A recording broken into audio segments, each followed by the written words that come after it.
Il existe une vérité que presque aucun homme n'ose regarder en face. La validation n'est pas une preuve de tendresse, ni un simple geste de bienveillance. C'est une arme chimique, une clé biologique directement branchée sur le système nerveux d'une femme, programmée pour en dépendre. Pas de temps en temps, pas de manière légère, mais comme une pulsion constante, implacable, qui réclame toujours plus. Chaque compliment agit comme une décharge. Chaque regard d'admiration, chaque mot qui confirme sa valeur, enclenche une libération de dopamine aussi réelle et puissante que celle produite par une drogue. Ce n'est pas une comparaison poétique. C'est un fait neurologique. Mais voilà ce que personne n'explique aux hommes. Comme toute substance euphorisante, la validation perd sa force dès qu'elle devient trop accessible. Au début, tes mots la font rayonner. Ton admiration la réchauffe. Mais à mesure que tu répètes ses attentions, son cerveau s'habitue. Ce qui la faisait vibrer hier devient banal aujourd'hui. Ce qui la transportait hier s'efface dans l'indifférence demain. Sa tolérance augmente. Son excitation diminue. Et toi, persuadé que multiplier les marques d'approbation allait la rapprocher, tu réalises trop tard que tu viens de devenir invisible. Les hommes qui comprennent cette mécanique ne courent pas après l'attention. Ils ne distribuent pas leurs mots comme une monnaie sans valeur. Ils savent que la rareté crée le désir, tandis que l'abondance engendre le mépris. Ce n'est pas en répétant les mêmes phrases 1000 fois que tu marques une différence. C'est en dosant, en calibrant, en laissant parfois un silence à la place d'un compliment attendu. Car dans ce silence, un mécanisme se déclenche. Son esprit s'agite, cherche à combler le vide. Elle veut comprendre. Elle se met à tendre vers toi, non pas parce que tu joues un jeu, mais parce que tu as éveillé le seul levier auquel son système nerveux ne peut résister, l'incertitude. Imagine la validation comme un compte en banque. La plupart des hommes le suralimentent, espérant acheter l'affection par des dépôts infinis de flatteries. Mais plus ils donnent, plus la valeur s'érode. Les hommes de valeur, eux, agissent comme des investisseurs. Ils font croître ce capital, puis le retirent, puis le réinjectent. Assez pour maintenir la flamme, jamais assez pour étouffer le mystère. C'est la règle du 70-30. 70% de présence, de connexion, d'approbation sincère. 30% de retrait. Non pas par froideur, ni par manque de respect, mais parce qu'ils savent qu'ils ne sont pas là pour être consommés. Ce n'est pas dire à une femme « tu es toujours belle », c'est lui faire ressentir au bon moment « tu es incroyable ce soir ». Pas une formule générique, pas une flatterie gratuite, une parole précise, méritée, qui touche son essence. Les validations qui marquent vraiment ne sont pas celles qui caressent la surface, mais celles qui honorent ce qui est profond, son esprit, sa créativité, sa force dans les choix difficiles. Et c'est là le paradoxe. Donner moins, mais donner mieux. Offrir de la clarté par petites touches, sans jamais la saturer, car le pouvoir n'est pas dans l'abondance. Le pouvoir est dans la sélection. Le piège le plus cruel dans lequel tombent les hommes, c'est de croire que la sécurité est la clé du désir. Ils se disent, si je lui offre de la stabilité, si je deviens prévisible, si je suis toujours disponible, elle se sentira aimée et restera. Mais ce qu'ils ignorent, c'est que la sécurité totale étouffe son feu intérieur. Elle dit vouloir de la clarté, de la certitude. Elle parle de stabilité comme d'un idéal. Mais sa biologie, ses instincts profonds, racontent une autre histoire. Car ce qui nourrit vraiment son désir, ce n'est pas l'assurance, mais l'incertitude. C'est le frisson de l'inconnu. C'est l'étincelle de ce qu'elle ne contrôle pas. Regarde bien, l'homme qui répond à ses messages dans la minute, qui annule ses projets pour lui donner tout son temps, qui déroule un plan détaillé de leur avenir, pense qu'il bâtit la confiance. Mais, à ses yeux, il détruit l'intrigue. Il éteint la tension qui faisait battre son cœur. À force de tout offrir sans retenue, il devient lisible, transparent, sans mystère. Et dans son esprit, un silence s'installe, pas celui de la paix, mais celui de l'ennui. Les psychologues appellent cela l'effet Zeigarnik. Le cerveau humain est obsédé par ce qui reste incomplet et par les questions sans réponse, par les histoires inachevées. Et les femmes n'y échappent pas. Lorsqu'un homme garde une part d'ombre, lorsqu'il ne se livre pas entièrement, il laisse son esprit en suspens. Et ce suspens devient fascination. Comprends ceci. L'homme qui raconte tout, qui se dévoile sans mesure, finit par être prévisible. et ce qui est prévisible perd sa valeur. Mais celui qui révèle par fragments, qui montre une direction sans donner la carte, devient une énigme vivante. Elle n'a plus devant elle un livre ouvert, mais un manuscrit scellé dont elle veut à tout prix déchiffrer les pages. Voilà pourquoi les hommes de haut niveau ne cherchent pas à impressionner. Ils vivent leur vie, ils avancent dans leur mission. Ils partagent juste assez pour intriguer, jamais assez pour se banaliser. Quand elle demande son passé, ils offrent des bribes. Quand elle demande son futur, ils évoquent une vision, mais jamais le détail. Car le pouvoir n'est pas dans ce que tu révèles, le pouvoir réside dans ce que tu retiens. Être mystérieux, c'est pas jouer un rôle ou inventer des histoires. Ce n'est pas feindre l'indifférence ou créer artificiellement des drames. Le vrai mystère naît naturellement quand un homme est absorbé par quelque chose de plus grand que lui. Quand il avance vers un but qui dépasse l'approbation. Quand il est occupé à construire plutôt qu'à séduire. Un simple exemple, elle te demande « Qu'as-tu fait aujourd'hui ?» L'homme ordinaire déroule une liste. Le stratège répond « J'ai eu une rencontre qui pourrait changer certaines choses. » Rien de plus. Et il change de sujet. Tu viens d'implanter dans son esprit une graine qui germera toute seule. Quelle rencontre, quel changement. Sa pensée s'active, son imagination prend le relais. Elle devient prisonnière d'un mystère qu'elle a créé elle-même. Mais attention, l'équilibre est fragile. Trop de distance et tu passes pour froid. Trop de transparence et tu deviens fade. Le secret est dans le rythme. Une présence qui nourrit et une absence qui attise. Une clarté qui rassure et une ombre qui intrigue. C'est pas de la manipulation, c'est de la psychologie brute, c'est la mécanique des désirs humains. Trop de certitude anesthésie le cœur. Trop d'imprévus crée l'angoisse, mais le juste dosage transforme la curiosité en obsession. Et c'est là que le jeu s'inverse. Tu n'es plus celui qui court derrière des réponses. Tu deviens la question qu'elle ne peut plus s'empêcher de poursuivre. Tu deviens ce manque qu'elle cherche à combler, sans comprendre que c'est toi qui as orchestré le silence. Il existe une vérité ancienne, que la plupart des femmes n'avoueront jamais à voix haute, mais que leur corps, leur regard et leur instinct trahissent à chaque seconde. Rien n'alimente leur désir plus puissamment que la compétition. Rien ne déclenche leur obsession plus brutalement que de voir d'autres femmes convoiter l'homme qu'elles pensaient acquérir. C'est un instinct gravé dans des milliers d'années d'évolution. Dans la nature, ce qui n'est pas désiré par les autres est perçu comme sans valeur. Mais ce qui attire les regards, ce qui suscite l'envie, ce qui semble rare devient immédiatement précieux. Et cela agit dans son esprit comme un réflexe archaïque.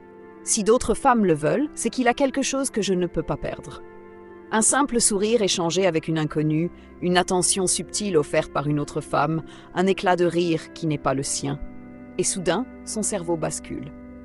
L'homme qu'elle tenait pour acquis se transforme en trophée qu'elle doit protéger, conquérir à nouveau, garder coûte que coûte.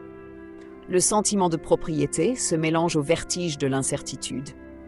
Et dans cette tension, l'attrait explose. Ce n'est pas de l'amour, c'est de la biologie. Son système nerveux réagit à la rareté et à la validation sociale.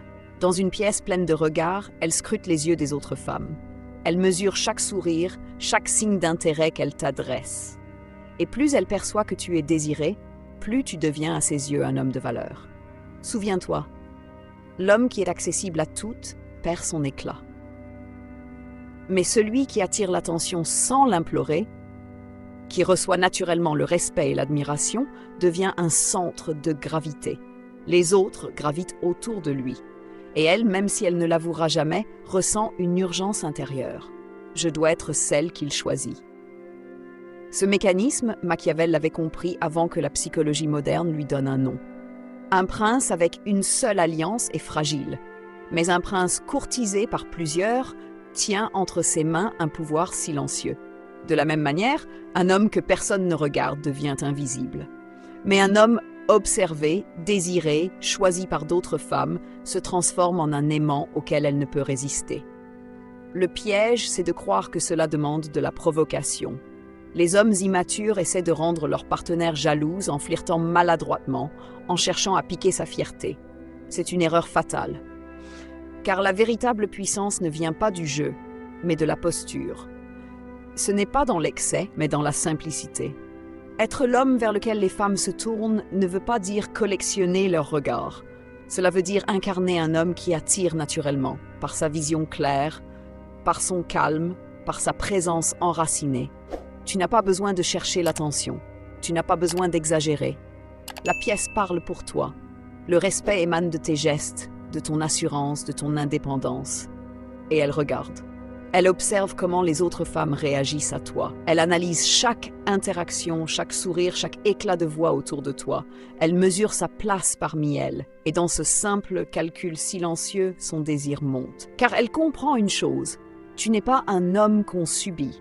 Tu es un homme qu'on choisit. Et parmi toutes les possibilités, tu l'as choisi, elle. C'est ce contraste qui change tout. Si tu étais ignoré par toutes, ton choix n'aurait aucune valeur. Mais si tu es regardé, admiré, désiré et que malgré cela tu restes centré, que tu ne te perds pas dans la validation des autres, que tu continues ton chemin et que tu l'as choisi, elle ressent une rareté vertigineuse. Il aurait pu être avec elle, mais il est avec moi. Cette pensée seule suffit à nourrir son attachement. Mais comme toujours, l'équilibre est fragile. Pousse trop loin cette dynamique et tu crées l'angoisse, la paranoïa, l'insécurité maladive. Elle se sentira constamment menacée, toujours en compétition, et cela ne créera plus de désir mais de la douleur. Tu ne veux pas d'une femme brisée, méfiante et défensive. Tu veux une femme captivée, énergisée, motivée à te garder. Et cela ne s'obtient pas par le chaos, mais par la maîtrise. Souviens-toi de cette ligne de crête. Il faut qu'elle perçoive que tu es désiré, mais jamais qu'elle se sente trahie. Il faut qu'elle sache que tu as des options, mais aussi que ton choix n'est pas par défaut, qu'il est conscient. Tu ne la gardes pas par nécessité, tu la choisis par conviction. Et c'est cela qui déclenche le plus puissant des liens, la loyauté passionnée. Imagine la scène. Tu entres dans une réception, des femmes s'approchent, posent des questions, rien à tes réponses. Tu ne fuis pas, tu ne cherches pas non plus à les séduire. Tu restes calme, posé, présent. Tu es courtois, mais jamais envahissant. Charismatique, mais jamais en représentation. Tu n'as rien à prouver. Et dans l'ombre, elle observe. Elle ressent la pression invisible, les autres le veulent. Je dois le garder. Ce soir-là, sans un mot, tu as inversé la dynamique. Elle n'est plus la reine à qui tu offres ton trône, elle devient la combattante prête à défendre sa place. Et ce simple basculement transforme son attitude. Elle s'investit, elle se redresse, elle devient proactive. Elle cherche à mériter ce que d'autres convoitent. Et tout cela, tu l'as déclenché sans hausser la voix, sans manipuler, sans feindre, seulement en étant un homme rare. Car il y a 3 vides émotionnels qu'aucune femme n'échappe à combler. L'addiction à la validation, la fascination pour l'incertitude, la brûlure de la compétition. En maîtrisant ces 3 dimensions, tu deviens plus qu'un partenaire. Tu deviens une énigme, une source de tension, un centre de gravité. Tu cesses d'être l'homme qui poursuit. Tu deviens celui qu'on poursuit. La plupart des hommes croient qu'aimer une femme, c'est la sauver. Qu'à chaque fois qu'elle s'effondre, qu'elle doute, qu'elle pleure ou qu'elle s'emporte, leur rôle est de se précipiter, de la réparer, de trouver des solutions. Mais cette croyance, aussi noble semble-t-elle, est une illusion. Car une femme n'a pas besoin d'un sauveur, elle a besoin d'un centre. Ces tempêtes émotionnelles ne sont pas toujours des appels à l'aide. Elles sont des tests, des vagues envoyées pour voir si tu sais tenir ton cap quand l'océan se déchaîne. Si tu vacilles, si tu paniques, si tu te brises en même temps qu'elle, tu deviens un poids supplémentaire à porter. Mais si tu restes solide, calme, enraciné, alors tu incarnes ce que son inconscient cherche désespérément, une ancre. Imagine la scène. Elle rentre, furieuse d'un conflit au travail. Son ton monte, ses gestes s'agitent, ses mots s'entrechoquent.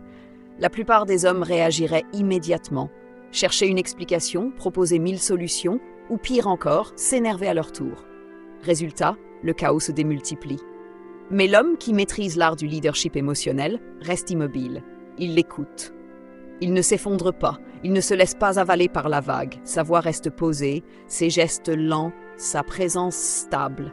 Et peu à peu, son agitation s'éteint, comme une tempête qui finit par s'écraser contre un rocher indestructible. Voilà ce qu'elle teste sans le dire. Es-tu capable de rester debout quand moi je tombe? La plupart échouent car ils croient qu'elle attend une solution.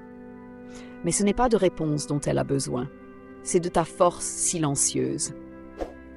Ce n'est pas d'un discours rationnel, c'est de ton équilibre. Quand tu es son pilier, elle cesse de chercher à te corriger, elle s'abandonne à ta stabilité. Et cet abandon crée une confiance qu'aucun mot ne peut acheter. Machiavel l'avait déjà compris, le pouvoir véritable n'est pas dans la domination mais dans la maîtrise de soi. Un homme qui se laisse happer par les émotions d'autrui devient esclave de chaque mouvement extérieur. Mais celui qui reste centré, qui ne se laisse pas déstabiliser, impose une autorité invisible. Une autorité qui attire naturellement le respect et donc le désir. Être leader émotionnel, ce n'est pas être froid, ce n'est pas ignorer ses peurs ou minimiser ses douleurs. C'est créer un espace où elle peut être vulnérable sans craindre que tu t'effondres en miroir. C'est lui permettre d'exprimer son chaos sans craindre que tu perdes ton cadre. C'est dire avec ta simple posture, tu peux tomber, je ne tomberai pas, tu peux t'agiter, je resterai stable. Tu n'as pas besoin de lui couper la parole, ni de lui donner la solution miracle. Parfois, un simple « je comprends », continue, suffit. Parce que ce n'est pas ce que tu dis qui compte. C'est le fait qu'en ta présence, elle sente que son monde peut s'écrouler sans que le tien vacille. C'est ce qui distingue les hommes ordinaires des hommes qui marquent une femme à jamais. Car celui qui reste debout quand elle tremble devient, dans son inconscient, irremplaçable. Elle sait qu'aucun autre homme n'offre cette sécurité émotionnelle. Et dans un monde où tout fluctue, où tout change, tu deviens l'unique constante. Mais attention, ce rôle exige une maîtrise de toi-même. Si tu n'as pas de centre solide, si tu n'as pas construit ton propre équilibre intérieur, tu finiras par absorber ces tempêtes et t'écrouler. Le leadership émotionnel ne s'invente pas. Il se forge par discipline, par connaissance de soi, par des années à dompter ton propre chaos. Et voilà la vérité que peu osent entendre. Tu ne peux pas être le pilier d'une femme si tu n'as pas d'abord appris à être ton propre pilier. L'homme qui comprend cela cesse de réagir. Il cesse de se perdre dans les montagnes russes émotionnelles de l'autre. Il devient stable, comme une montagne qui observe la pluie et le vent sans jamais être emporté. Et dans cette stabilité, il offre ce que presque aucun autre homme n'offre, un refuge. Car à la fin, c'est ce qu'elle cherche, pas un sauveur. Pas un homme qui court éteindre chaque feu, mais un centre immuable autour duquel elle peut tourner, tomber, se relever, en sachant qu'il sera toujours là, solide, silencieux, inébranlable. L'erreur fatale de la plupart des hommes, c'est de croire qu'il existe une formule universelle pour séduire, conquérir et garder une femme. Ils copient des phrases, des attitudes, des stratégies toutes faites, comme si toutes les femmes étaient construites de la même manière. Mais la vérité, c'est qu'aucune ne partage exactement le même langage émotionnel. Chaque femme a une empreinte psychologique unique, forgée par son histoire, ses blessures, ses victoires et ses cicatrices invisibles. La cinquième clé, la plus exigeante, est donc la personnalisation psychologique. Cela ne veut pas dire manipuler. Cela veut dire observer, comprendre, décoder. Être attentif non pas à ce qu'elle dit, mais à ce qu'elle répète, aux peurs qui reviennent, aux gestes qui trahissent une insécurité, aux silences qui en disent plus que ces mots. Certaines femmes vivent dans une quête incessante de validation. Elles demandent sans cesse si elles sont belles, si elles ont fait le bon choix, si elles sont à la hauteur. Leur faille vient souvent de blessures anciennes.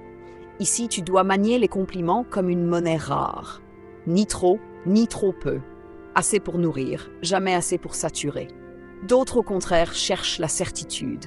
Elles s'inquiètent de ton silence, veulent savoir ce que tu penses, ce que tu fais, ce que tu prépares. Leur peur profonde est l'abandon. Ici, ta force n'est pas dans la transparence totale, mais dans le dosage, leur donner de la clarté tout en gardant une zone d'ombre qui nourrit leur désir. Et puis, il y a celles qui réagissent à la compétition. Elles se comparent, questionnent ton passé, scrutent les autres femmes autour de toi. Leur faille est la peur de ne pas être assez. Ici, ton rôle n'est pas de les insécuriser davantage, mais de leur faire sentir que malgré ton attractivité et tes options, ton choix est clair. Elles veulent être élues. Elles doivent ressentir que tu aurais pu être ailleurs, mais que tu es ici avec elles. Voilà le secret. ce n'est pas appliquer une méthode standard. C'est comprendre la carte émotionnelle de la femme que tu as en face de toi, lire son langage, décoder son architecture intérieure. Chaque femme a ses propres déclencheurs, ses propres vides, ses propres manques. Ton rôle n'est pas de les combler tous, mais d'identifier ceux qui gouvernent son désir. Ce n'est pas du jeu, c'est pas du théâtre, c'est de l'attention véritable. C'est cette conscience rare qui te permet de toucher non pas seulement son corps, mais les parties de son esprit qu'aucun homme avant toi n'a comprises. Et c'est cela, le sommet du pouvoir silencieux. Ne pas traiter les femmes comme un bloc, mais comme des univers distincts. Ne pas imposer un modèle, mais adapter ta présence à ce qu'elle est, profondément. Car lorsque tu comprends une femme mieux qu'elle ne se comprend elle-même, tu franchis une barrière invisible. Tu ne deviens pas seulement son amant. Tu deviens l'homme avec lequel elle peut enfin déposer ses masques, parce que tu lis ce qu'elle n'a jamais dit à voix haute. Et dans cet espace, tu n'attires pas seulement son désir, tu gagnes sa loyauté.